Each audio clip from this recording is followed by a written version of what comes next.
Olá, pessoal, eu sou a Renata, PCNP de Projetos Especiais, e vim conversar um pouquinho com vocês sobre a questão sobre o programa Inova Educação, que compreende as 3 disciplinas, tecnologia, projetos de vida e eletivas. Pode passar o slide, Thiago, por favor. Essa é a pauta que vocês já trabalharam, é a pauta completa, né, do dia de hoje, pode passar. Bem, o objetivo geral, então, apesar da angústia de vocês de um trabalho mais direcionado, ou dentro de projeto de vida, ou dentro de eletiva ou de tecnologia, hoje é um primeiro encontro e é um momento que a gente vai conversar um pouquinho sobre a conexão entre essas 3 disciplinas dentro do programa Inova. Pode passar, Thiago. Os objetivos específicos, então, vai ser entre recuperar as premissas desse programa, o momento, o cenário em que essas disciplinas foram inseridas, né, no currículo, refletir o cenário que nós temos hoje e ressignificar, reinventar essas disciplinas dentro dessa nova proposta e dentro dessas novas ferramentas que a gente tem disponível. Além disso, é um momento da gente diagnosticar, é um momento de autoconhecimento e autorreflexão diante dessas disciplinas para que a gente possa tornar ela de fato significativa. Pode passar, Thiago. Para desenvolver esse primeiro momento, nós vamos trabalhar com 3 atividades. Uma atividade que eu intitulei aí de Plano de Desenvolvimento Pessoal, que é uma história que vai contextualizar a nossa discussão. Em seguida, uma linha do tempo dentro do programa Inova. E, por fim, uma análise estratégica, que a gente vai usar uma ferramenta para analisar e levantar esse diagnóstico de quais são as nossas forças, as nossas fraquezas, ameaças e oportunidades dentro dessa lógica e dentro dessa nova realidade. Pode passar, Thiago. Bem, vou começar contando uma história para vocês que se chama Fátima a Fiandeira. Quem é Fátima, né? De onde veio essa história? Essa história é um conto do Oriente. Quem é essa Fátima? A Fátima é uma jovem que foi criada numa família de fiadores de corda, que se torna uma exímia artista nessa arte de fiar cordas. E, num dado momento, o pai da Fátima a convida para acompanhá-la em uma viagem de negócios. Acontece que os dois tinham objetivos completamente diferentes para essa viagem. A Fátima queria encontrar um jovem com quem ela se apaixonaria, se casaria e formaria uma família, e o pai tinha um objetivo mercadológico, ele queria estreitar laços, ele queria se desenvolver aí dentro dos negócios de fiação de cordas. No meio dessa viagem, eles passam por uma tempestade. O navio naufraga, o pai da Fátima e todos os outros morrem, restando apenas ela. A Fátima, então, ela é encontrada por tecelões e ela precisa se reinventar nesse momento. Da arte de fiar cordas, ela passa a se tornar uma artista na arte de tecer. Com o passar do tempo, com ali essa nova vida, né? Muito tranquila nessa nova vida, ela é raptada e ela é levada a uma feira de Istambul para ser vendida como escrava. Nesse momento, a Fátima é comprada por um fabricante de mastros e de fiadora, que passou a tecelã, ela passa a desenvolver a arte de construir mastros. Os negócios estavam indo muito bem, sendo bem sucedida, quando, num dado momento, esse fabricante de mastros convida a Fátima para fazer uma viagem. E nessa viagem, um novo naufrágio acontece.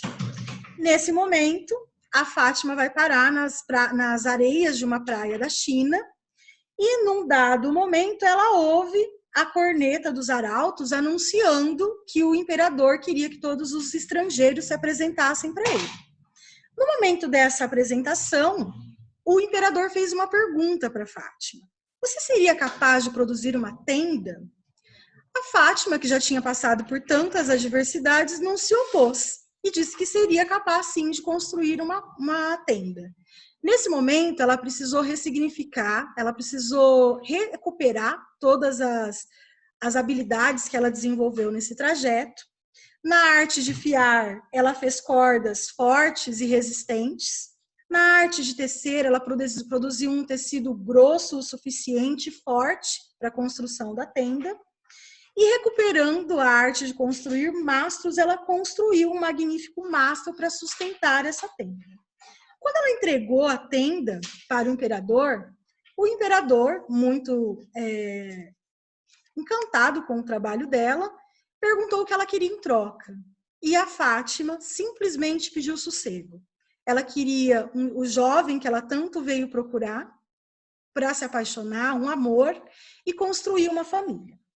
A Fátima, então, percebeu que todas essas experiências que ela vivenciou, nesse momento ela estava usando para se reconstituir como pessoa, e ela percebeu que todos esses projetos de vida que foram sendo reinventados ao longo do processo, ele serviu para a construção da felicidade dela aí no final. O que essa história traz para a gente? Ela traz um exemplo de resiliência, ela traz um exemplo de superação e a necessidade que a gente se reinvente dentro desse processo.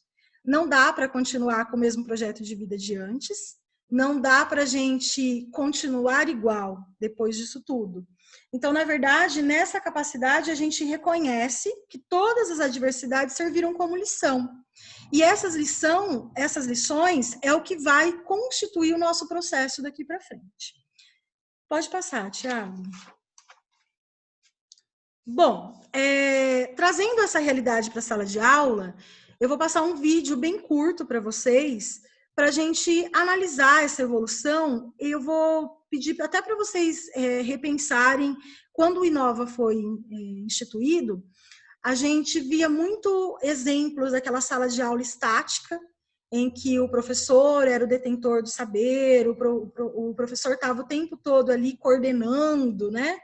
E a gente passou a ter um novo trabalho, que é dar vez e voz para o aluno, permitir que ele fosse protagonista e sem perder ali a nossa pedagogia da presença. E aí depois do vídeo a gente conversa mais um pouquinho. Pode passar, Thiago.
Pessoal, dentro dessa proposta do vídeo, a gente está vivendo uma situação nova.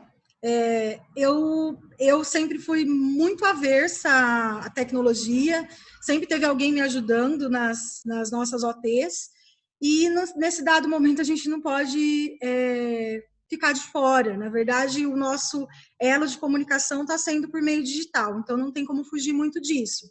A tecnologia tomou um espaço muito maior do que a gente esperava, e hoje as aulas de tecnologia podem ser um apoio dentro da unidade escolar de vocês, contribuindo aí para uma conexão melhor e até para um elo de comunicação com os alunos, entre os professores, equipe gestora e professores e alunos. O Inova, quando ele foi implementado, ele tinha o propósito de oferecer novas oportunidades para todos os estudantes. Só que essas oportunidades, elas estavam em um cenário, pode passar o slide, Thiago, que ela pedia um dinamismo maior, a conexão entre os jovens, o uso de tecnologias, mas que tudo isso estivesse alinhado ao projeto de vida do aluno, às suas vocações, aos seus desejos, e bem como a realidade de cada um. Essas novidades, então, elas tinham o propósito de desenvolver o aluno na sua integralidade, intelectualmente, emocionalmente, socialmente, culturalmente, reduzir a evasão escolar e melhorar o clima nas escolas, bem como fortalecer a ação dos professores e criar novos vínculos. Nós temos hoje uma realidade completamente diferente. Nós, em todas as falas do secretário, ele reforça muito que a gente precisa oferecer aprendizagem a todos, da melhor forma possível, seja pelo aplicativo, seja pela TV, seja com material físico para aquele aluno que não tem acesso. Tem que chegar no aluno, a aprendizagem tem que chegar no aluno. Qual caminho ela vai levar? Aí é cada realidade que vai construir essa comunicação. Esse clima das escolas acaba sendo um trabalho mais delicado, porque nós não temos o tete-a-tete, nós não temos o contato físico, nós não temos a proximidade. Nós acabamos nos aproximando pelos meios digitais, o que acaba sendo um trabalho mais delicado, até mesmo pela nossa não familiaridade com essa realidade. E fortalecer as ações do professor no sentido de que é difícil, nós estamos nos reinventando, nós estamos aprendendo uma arte nova de ensinar, usando ferramentas diferentes, mas a gente consegue ainda criar esse vínculo com o aluno, numa construção, entendendo que chegou o momento da gente colocar o nosso protagonismo em jogo também, da gente se autoconhecer e a gente reconhecer as nossas fragilidades e as nossas potencialidades. E voltando naquela questão de focar na solução e não no problema. Todos temos um problema até de familiaridade com tudo isso, mas a gente pode focar na solução e desenvolver um excelente trabalho. Pode passar, Thiago. Eu trouxe aqui um mapinha que vocês estão cansados de ver, né? Desse desenvolvimento pleno do estudante, para relembrar que mesmo nesse novo cenário, a gente pode sim desenvolver as habilidades cognitivas e as socioemocionais e se conectar com o adolescente e o jovem. Voltando nas 3 disciplinas, quando eu penso em projetos de vida, muitos projetos de vida foram sendo reconstruídos nesse processo. Muitos dos nossos alunos vão voltar para a escola com projetos de vida completamente diferente do que ele construiu lá no início do ano. Nós temos um cenário diferente, nós temos concepções sendo modificadas a todo momento, não dá para a gente sair igual de tudo isso, então a gente acaba se constituindo aí como ser humano diferente, num cenário diferente e com projetos de vida, com sonhos completamente opostos. As eletivas, elas também foram construídas nesse cenário, e muitas delas vão precisar ser ressignificadas. Talvez a gente crie uma eletiva dentro da eletiva que foi criada, para atender a essa nova realidade. E a tecnologia, nesse contexto, ela acaba contribuindo para que a unidade escolar estabeleça uma troca com os professores de tecnologia e um acaba sendo apoio do outro. A gente vê muitos exemplos de professores que às vezes têm uma habilidade muito grande na sala de aula e até no falar em público, e quando ele é exposto a uma situação mais... uma situação como essa de conversar digitalmente, ele trava. E não é muito diferente com o aluno. Tem aluno que também não vai conseguir num primeiro momento. Mas é por isso que a gente está aqui, para trocar com vocês as nossas angústias, as nossas dificuldades, as nossas fragilidades e torná-las, transformar essas fragilidades em potencialidades. Pode passar, Tiago. Bem, eu vou entrar com vocês, então, na terceira atividade, que é a análise SWOT. Ela é conhecida também como análise fofa, né, no português aí. Ela é uma ferramenta da área empresarial, mas eu trouxe ela como uma proposta de autorreflexão, de autoconhecimento. Na verdade, a análise SWOT, ela age em duas frentes, que é a análise dos fatores internos, que são as forças e fraquezas, e a análise externa, que são as oportunidades e ameaças. Quando a gente pensa em força, a gente pensa naquilo que nos impulsiona a tomar uma atitude.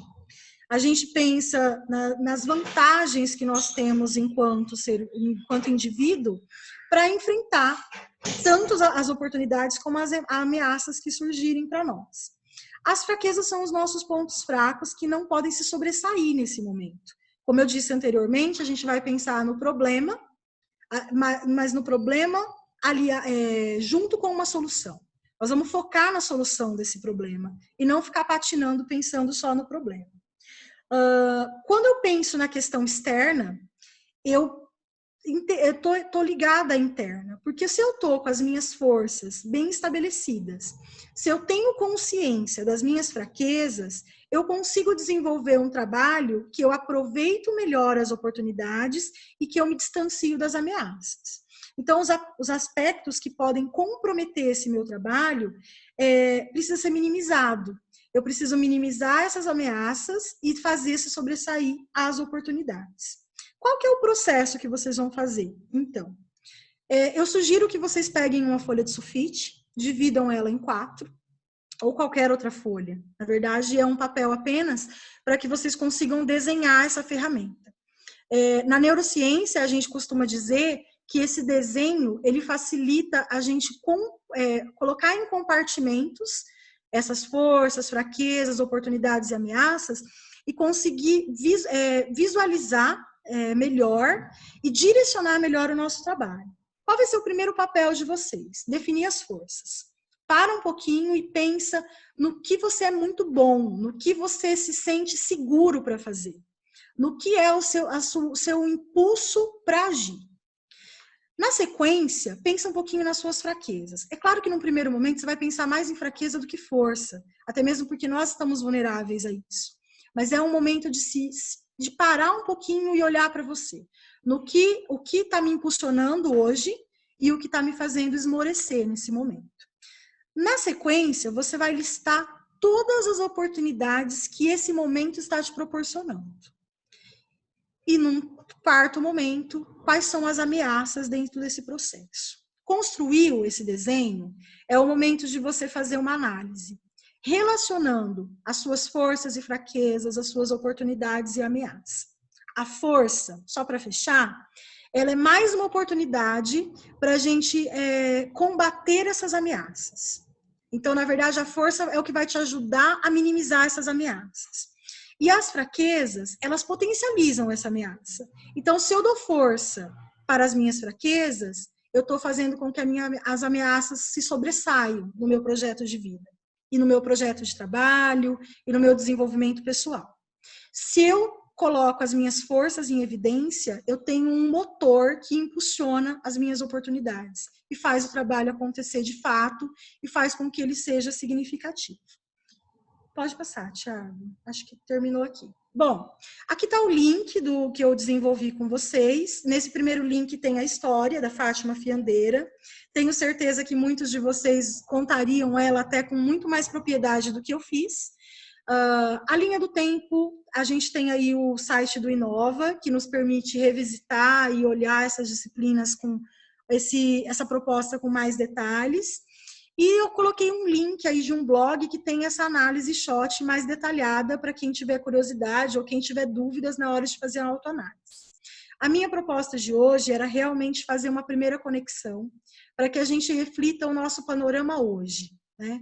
O que eu tenho à minha disposição, o que eu posso fazer com isso e como eu posso ressignificar essas disciplinas, como eu posso introduzir a tecnologia de um jeito mais que tenha mais significado para o aluno e até mesmo para mim enquanto profissional, repensar essas eletivas dentro desse novo cenário e pensar até na possibilidade de reinventar ela e pensar que o projeto de vida ele é modificado muitas vezes à nossa revelia.